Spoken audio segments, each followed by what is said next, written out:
Well, good morning, and thank you so much for joining us today. My name is Bonnie Worthen, and I am the children's director here at First Christian Church. And as we go into the fall, something that parents have been talking about and struggling with is distance learning. We know that the spring was kind of crazy, to say nice, and the fall, a lot of parents are thinking it's going to be the same thing. But we know that a lot of school districts are prepared and ready. I wanted to bring on a teacher and educator who can help us kind of talk through as parents how we can help our kids with distant learning in the fall. So I am so excited that Linda is joining me today. Miss Linda, would you give us a little background, introduce yourself, please, before we jump in? My name is Linda Martin. I'm a mother of two. My son is 10 and my daughter is 8. And I've been teaching middle school. This is my 18th year. So I've been at the same middle school for all 18 years, same classroom, everything, except for not now because this is my classroom, and I teach 7th grade English. Wow. So, and I obviously was part of the distance learning in the spring and now all the preparations for the fall. Well, thank you so much for joining us. I have a whole list of questions. I'm excited for you to help us answer. Now, some of these questions have come from parents in my conversations, and some are just ones that I saw other people struggle with. So as we walk through these, I know that no one has all the answers. We are not going to solve the world's distance learning problems today, but the goal is to just give parents tips. And since you are a teacher and a parent, you play both sides, which is so helpful for a lot of parents because they're struggling. And to get information from you, from the teacher side and the parent side, is going to be valuable. So let's jump right into I our just question. got to think about not being an expert because I'm not just doing the best I can here. So take everything with a grain of salt. It says every parent Yeah. since we started distance learning. We can make t-shirts that say that and sell them. I'm doing the best I can. So my first question that a parent had talked about is, I've never been good at helping with homework, and now I'm expected to be a teacher. How do I succeed in implementing online learning at home? So just kind of wanted to start by talking about the differences that we saw in the spring to what we're going to see in the fall. Because in the spring, it was just survival mode. You know, it was just like we shut down after March 13th, everything. And even on the teacher end, it was just kind of like, I mean, it was professional, but it was chaotic. So it was like, get a lesson up, just post this, post that, you know, kids, and depending on your district, a lot of kids weren't signing on or different things. So it really was, I think it's, as you put it, Bonnie, a Band-Aid, right? It was kind of like just It getting was. through. The fall is going to look very different. And I think parents are, I mean, maybe they've already kind of heard this because I know some districts have started and some are rolling out their plans.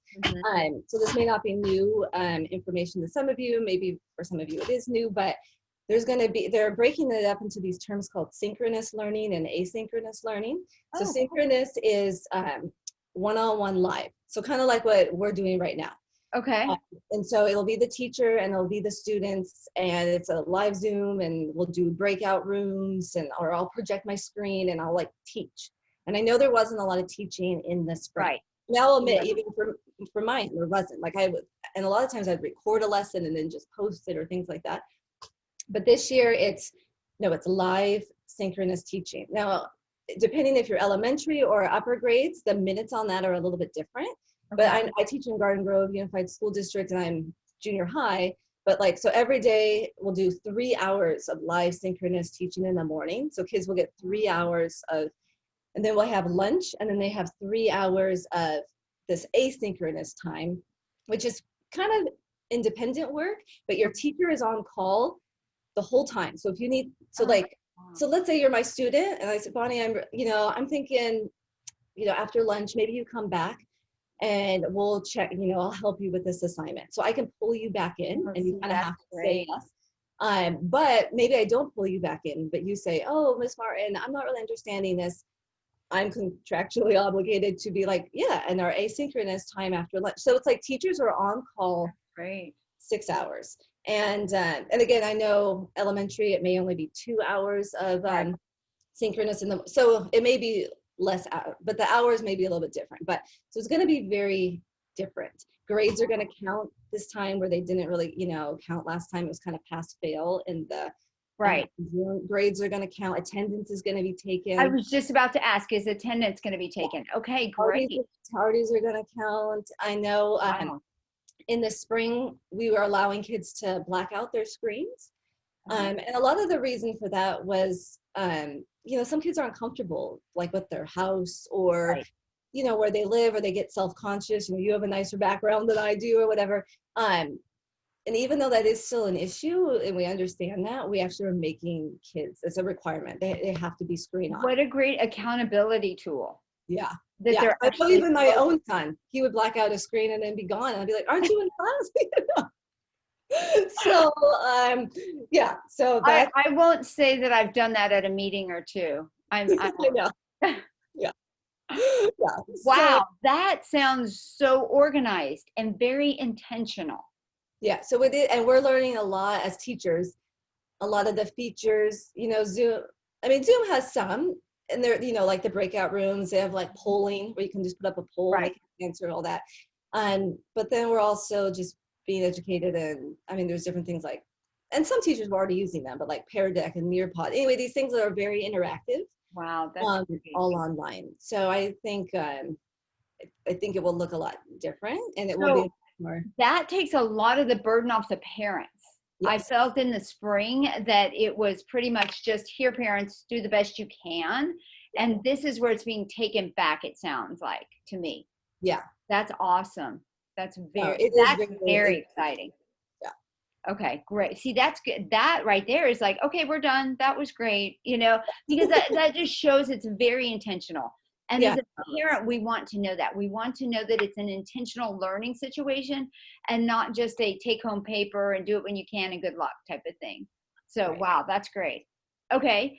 So then what about, here's another question, because that kind of answers the first part of it, because if they needed help with homework, they would go to you in the afternoon and set up a time to do that.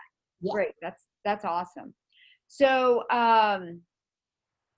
so we don't have, the second question was about curriculum, but that's all covered now. There was some challenges in the spring about getting curriculum to kids and that, but now. I know like some of the pacing is being slowed down.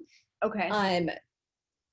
But they're picking a lot of times, so every grade has standards that we're expected to meet, and then we have a pacing. So like for plot, I may teach 4 stories to really drive home the idea of plot before moving on to theme. So all the standards are being hit, but we're taking down our pacing. So instead of maybe 4 stories on plot, we're doing 2 stories on plot. Mhm. And so for elementary, again, I can't really speak with much authority because even in my district, the K-6 kind of works on it separately. Right. But I would imagine it's the same thing where you're still going to hit all the core standards, but I do know that the pacing is being slowed down just because even though we have this intentional synchronous time, it's still not as much as the Right. classroom time, and the tech issues and the so it will be a slower pacing, but curriculum is being intentional, and they looked at the pacing and what is really needed and what can kind of be taken out for this year. I love that because again, it's intentional. You know what I mean? The learning, they're going, we want them to learn this and we're going to slow it down so they can get that, as opposed to just, we need them to finish this worksheet and this worksheet and do this. That is awesome. Okay, so what about this? If a parent or a student starts to feel overwhelmed during distance learning, is it okay to take a break? How do they do that? First of all, yes, I think 100%. And again, I don't always be like in my district, but that's like the only knowledge. Well, yeah, no, that's, yeah. But in my district, we're doing something called Start Strong, and I believe other districts are doing similar things, but it's where the first 2 weeks are really focused on the social emotional health of the child. And part of that is the idea of like self-care and self-pacing and taking a break if you need it. And so before we just jump into our curriculum, again, we're taking school-wide or district-wide, this 2 weeks about like, okay, how are you doing? And how can you navigate distance learning? And what are some tools for you? And if you're feeling overwhelmed, what should you do? And taking a break is part of it. Some kids can sit in front of a computer and be successful for a big chunk of time, and that's fine for them. And some can't. They, you know, just like in real life, some people need to stretch more often. Some people need like a brain break or whatever. And even though as a teacher, and I think all teachers, we're going to incorporate little breaks and brain breaks for kids. If you know your child needs more than the teacher's providing, you know, that's just giving an accommodation that you know your child needs. And so, yeah, they take a little break. Or, I mean, I don't think they can take a half-hour break in the middle of a lesson, but yeah, just being aware of your own learning style, your own health, mental health, and this, and doing what's best for you as a student, and then if you're older, and then as a parent, doing what's best for your child. Right. For them. Yeah. That's great. That's awesome. I love that. I love the intention out. I just keep hearing being intentional, being intentional, being intentional. And I think for a lot of parents, knowing that going in, that helps them take a deep breath, you know, because I think everyone with all the news and everything has been kind of holding their breath going, is fall going to be like spring was, you know? Yeah. And they're like, I'll never survive type of thing. No, it was hard. Yeah. Yeah. Oh, my light went off. So it says many students miss collaborating with other students. What would you suggest for that? How does that collaboration come about or help? How can as a parent, how can I help my student collaborate, do that peer-to-peer interaction?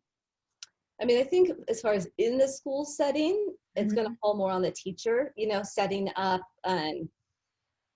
but like rooms and breakout rooms, and during that asynchronous time, we have been told that we can use it for group work, so that they come back, you know, and they work in kind of a group. But I feel like that will be a little bit more teacher to teacher, depending on how teachers utilize that tool. But then if you get like a class list at the beginning of the year, which I would imagine they're still going to do. I would assume so.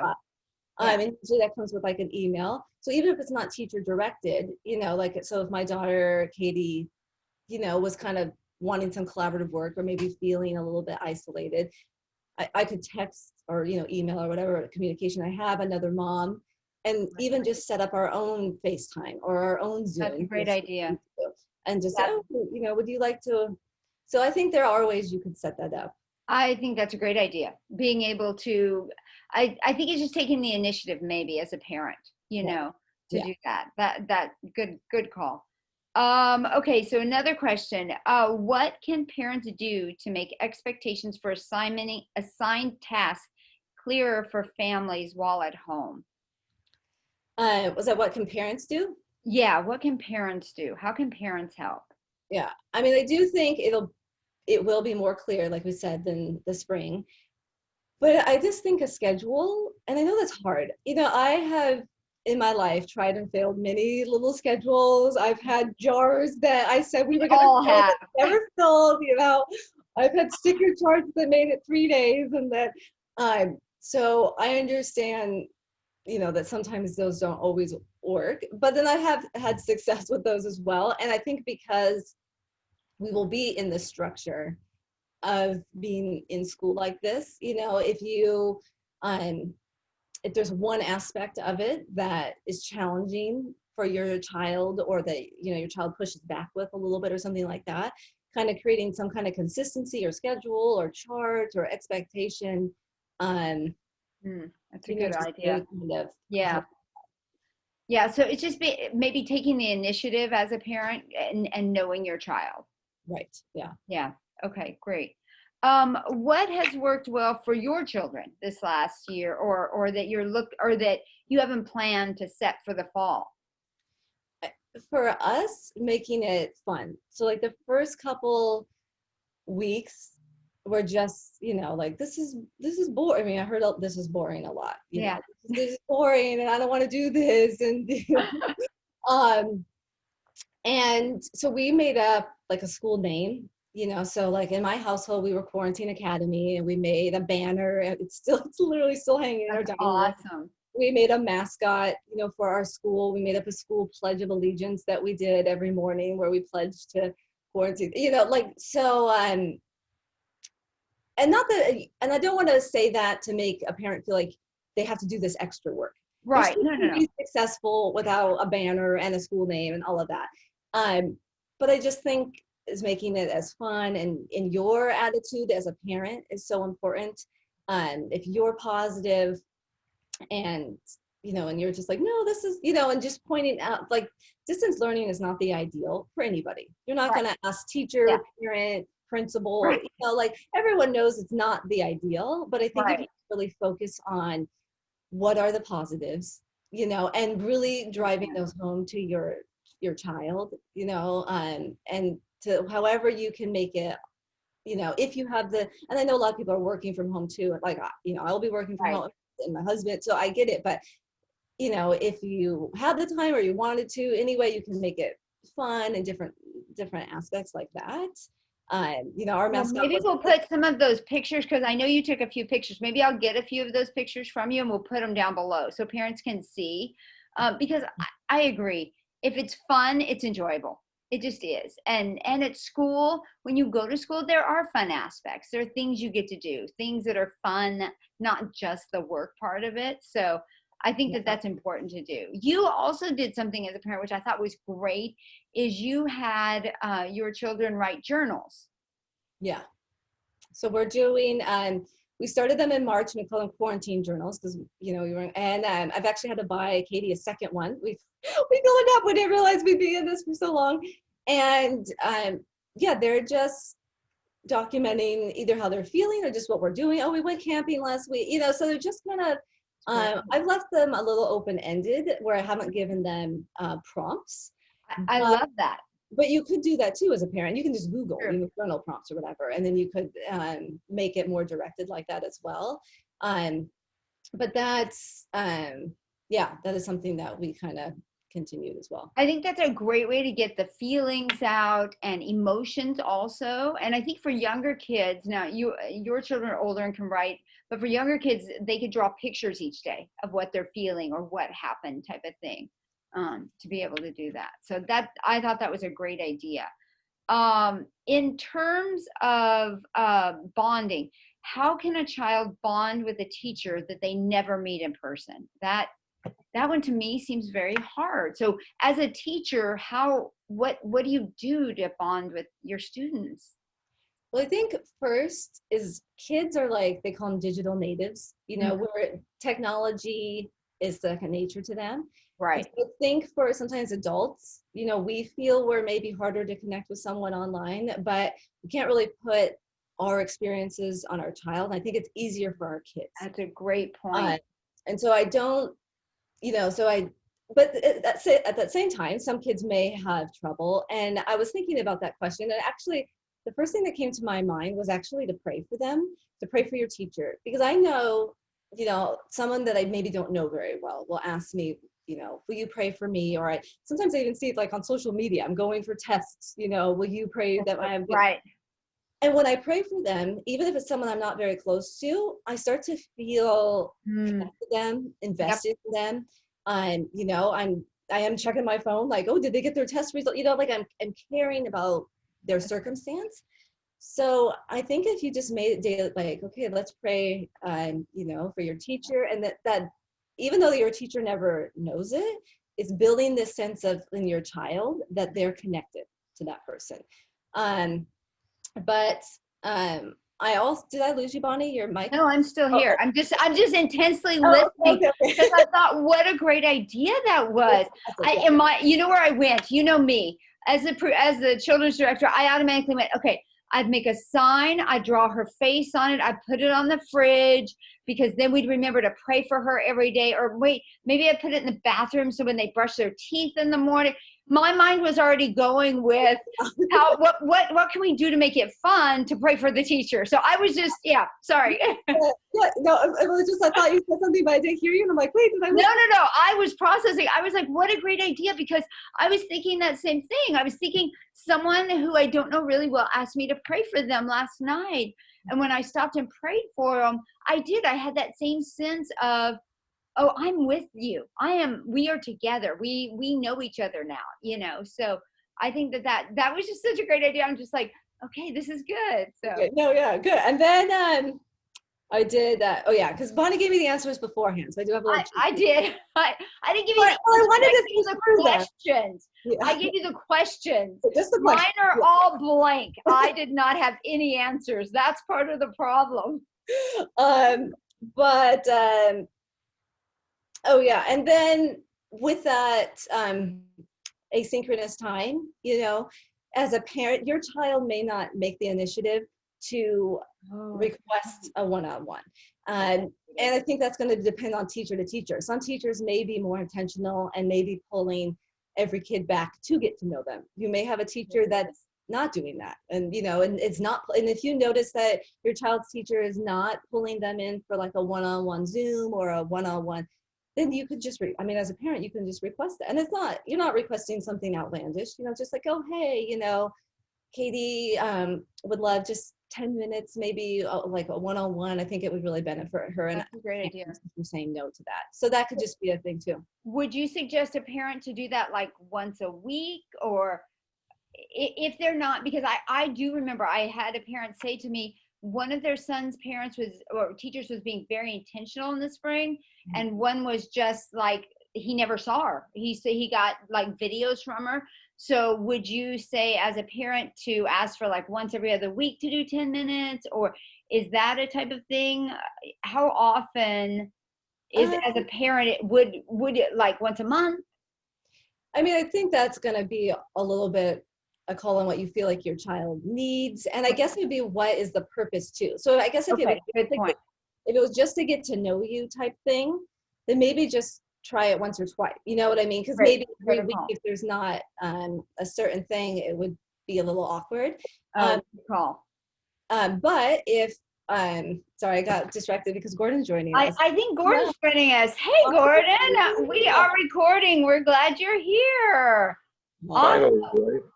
That's okay. Better late than never. Is that how the phrase goes? I think it is. Yeah. So, well, good. We're here. We're finishing up a question, and you'll get to join on the next one. Yay! We're glad you're here. So go ahead, Miss Linda. You were saying how many times? Yeah, but if the purpose was for extra help or something on an assignment, then it could be more regular. Great. So I think it would just kind of depend on the purpose of the meet. Okay, good call.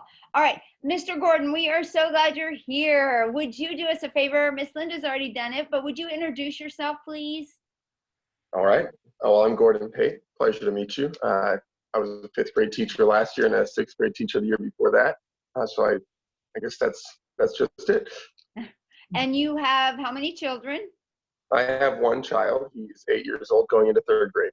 That's awesome. So your guys' children are about that same age. Yeah, Katie and Xander, same. Yeah. Yeah, that's right. So awesome. Well, great. Well, we're going to jump into the next question. So, how can parents?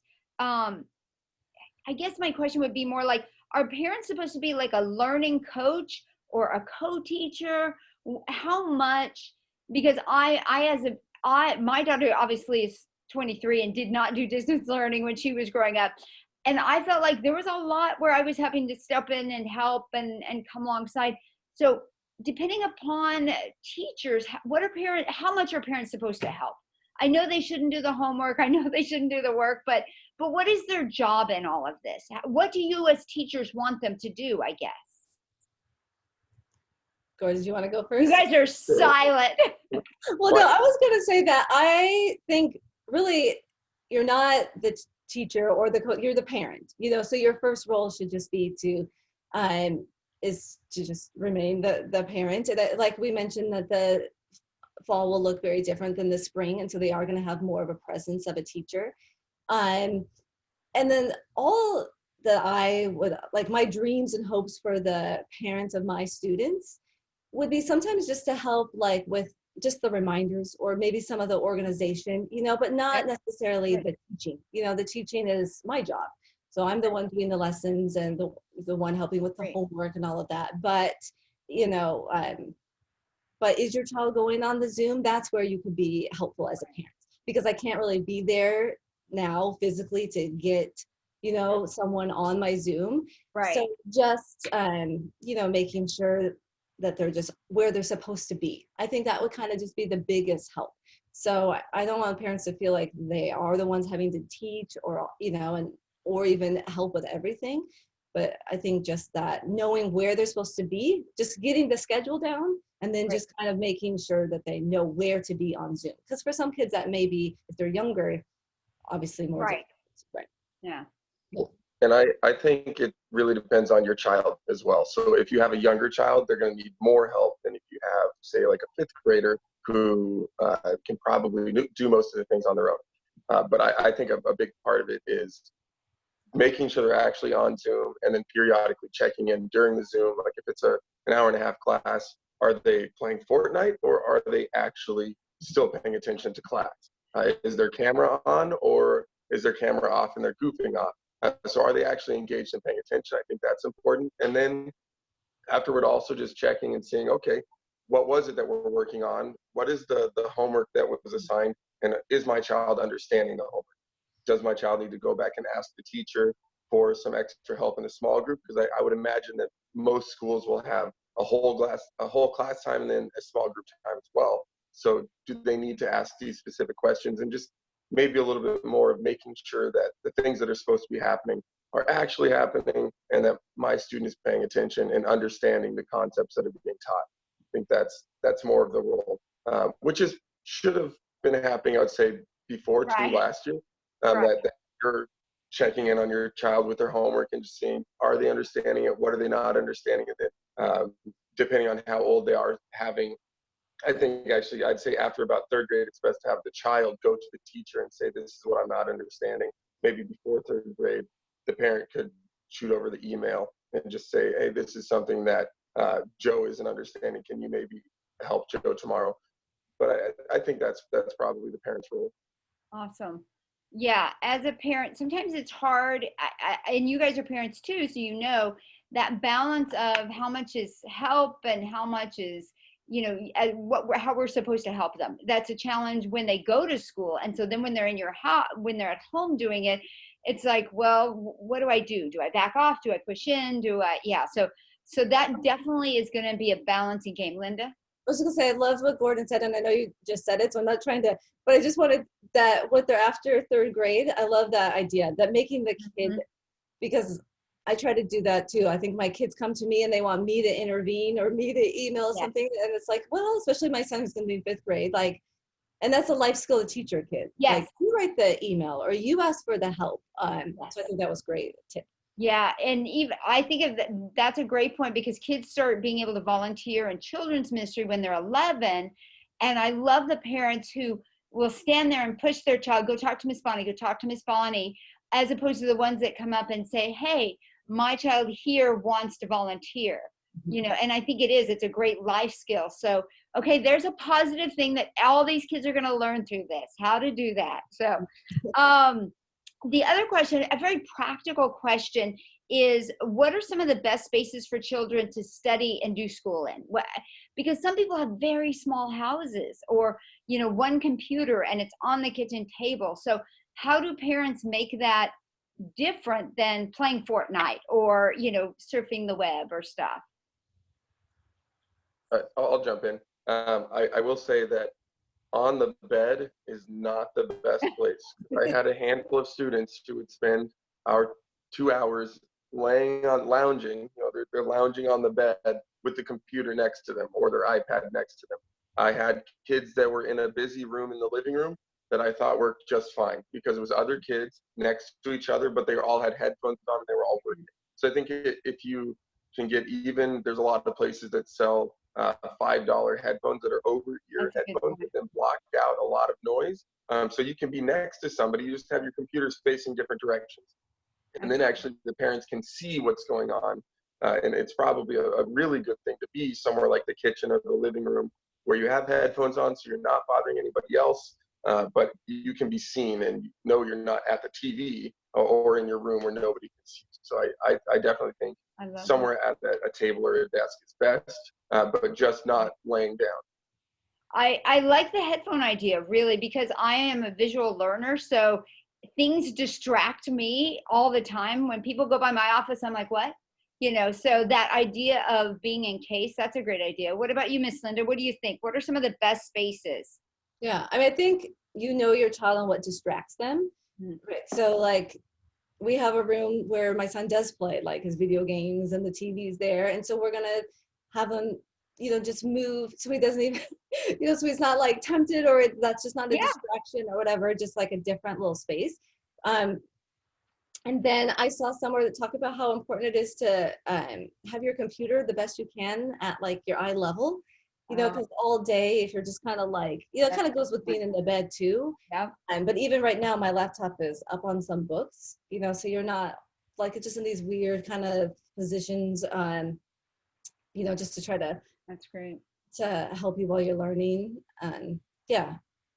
And I'm actually standing at a high table because I love standing and working. So I know that one of the moms who I was talking to a bunch of this about, she's like, yeah, my son is a wiggler, so I think we're going to try a high table for some of the time, so that he can stand and kind of like move his feet, but be able to focus.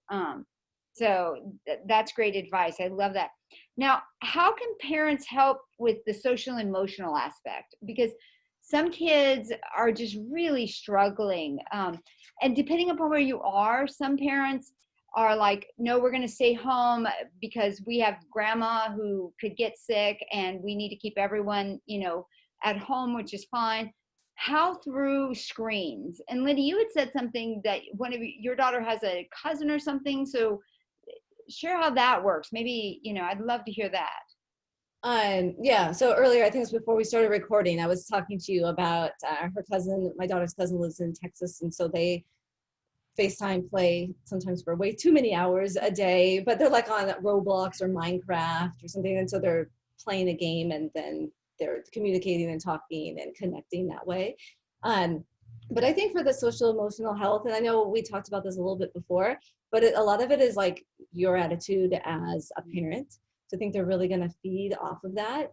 So, even though distance learning isn't ideal, if you're telling, your child like all the negative things about distance learning, that's going to, they're going to absorb that. And someone on Facebook put the other day, all the things she put, with distance learning, my kid gets the best seat in the class, my kid gets the decoration. She just started That listing was very positive. yeah, all the positives. And I think if that's kind of relayed, that does help their social emotional health. Like, Right. oh, look, I'm sitting up front now, or oh, I get to decorate my own classroom, or my own desk, or just trying to, even if they're just kind of little and insignificant, like all the positives, and that's going to help with their well-being, and we take, even we're not going out much either, but every day we even force them, we go on family walks, even if it's just a couple times around the block, but getting them out and moving and outside and all. So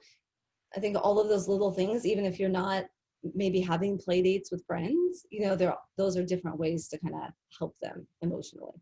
That's awesome. That's great. I love that. I'll jump in too. So with like what Linda said, I think it's very important to get outside, get some fresh air. Yeah, you can't just stay inside all of the time. Even if you're not seeing people, getting fresh air, walking around the block, and doing it as a family is great. I have I have friends that are all across from, they don't agree with social distancing at all, to some that are staying inside and they're only seeing people virtually.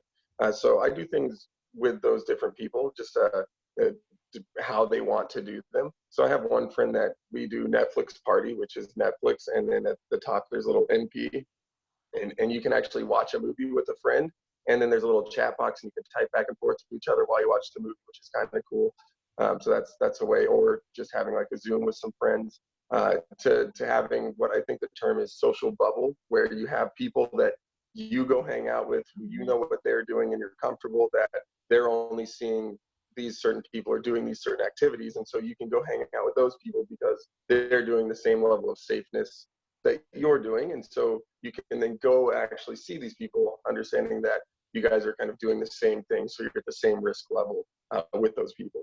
That's the way my family that we do it. So I don't just go see anybody, but I know, okay, this family, I know what they're doing. They have kids that are the same age as mine, and so we'll go hang out together, and I feel, relatively safe doing that myself. But I think, yeah, a lot of it's just up to the family and how they feel. Yeah, I think you're right. I think we all have to be okay with what we think is right. You know what I mean? As parents, sometimes we look around, whether it's through social media or through the news, and we assume, oh, we're not doing it right because that family's doing this or this family's doing that. And I think that it's important as we go into this fall, what works for my family works for my family. And that's great. It shouldn't be that I feel bad because we're not doing this or we are doing this. I think it's important. And you had said it earlier, Linda, is knowing your children and knowing what your family can do and will do to be able to help them do that. I think that that brings it together. Yeah. Yeah. And along with like that, like those watch parties, I was just thinking of another thing where like Facebook has, Messenger Kids. I don't know if you, Yes. yeah. And so that I like, have some friends who message me. Yes. yeah. And so that's kind of a fun, where you kind of can set the account up for your kid. And I think my kids are connected to, I don't know, like 15, 20 other kids, some from church, some from school, and they can just message. But the nice thing is, in every week I get a report too of who Yes. my child is connecting with and how many minutes. So if you, we're kind of, and they're connected to their grandparents that way. Do you So actually see the pictures of the stuff they get? you can I'm download. just wondering because there are a few pictures I've taken with some of those apps that I've sent to my friends. I just want to know that those aren't going to go anywhere. You have to. So I kind of know everyone on that. So to be honest, I haven't really been like looking too hard on who's Just a little fearful there. There's some kitty cat ears and sparkle faces I've done. But you can download, because I did do it once, a report of the conversation. Oh, nice. See, that's Yeah. great. So, yeah. So if you want it, that's like an extra step. You have to kind of go in and you put like the day but if you were concerned or if your child said someone had like bullied them or something like that, you do have that record of the conversation. Oh, that's awesome. I love that. That's great. All right. So last question. You guys ready? Thank you guys again for joining me. What advice would you give parents? What is that one thing you would say for this fall season as a parent and as an educator, because you guys are on both sides of the fence, that you would give to parents? That one gold nugget. I think. Here, go ahead. Go ahead. I was going to say that I think they're already doing it probably, but being patient, and it's really hard because this is new for everybody. I know last year I had parents who had a million questions, and I did not have a million answers because I was brand new to me. It's something I've never done before, and as prepared as we tried to be, and we did trainings, I still didn't know everything. And when Zoom stopped working, I'm trying to figure out how to fix Zoom or my computer, and so I think patience is huge, and for us too, understanding that the parents, they don't know what they're doing in this situation just as much as we don't know what we're doing, and we're all trying to just do our best. So I think just being respectful to each other and showing the students too that we're going to be respectful to the students, we're going to be respectful to the parents and to the teachers, and have patience and grace with everybody. And instead of, this one is huge. I had parents who showed me grace and said nice things to me, which was huge toward the end of the year, where I had some parents who would yell at me, and which isn't helpful. So instead, being helpful and kind, I think is really big and makes a big impact on everything. And just it actually makes things easier and work better when there's less stress because, not being yelled at for making mistakes because I don't know what I'm doing. So hopefully this year we will have learned some from last year and things will go smoother. But I would say the teachers giving the students respect and extra grace, and the same going where the parents giving the teachers and their kids some extra respect and grace during this whole thing. Awesome. What would you say, Miss Linda? That's why my first thing was grace, give everyone grace.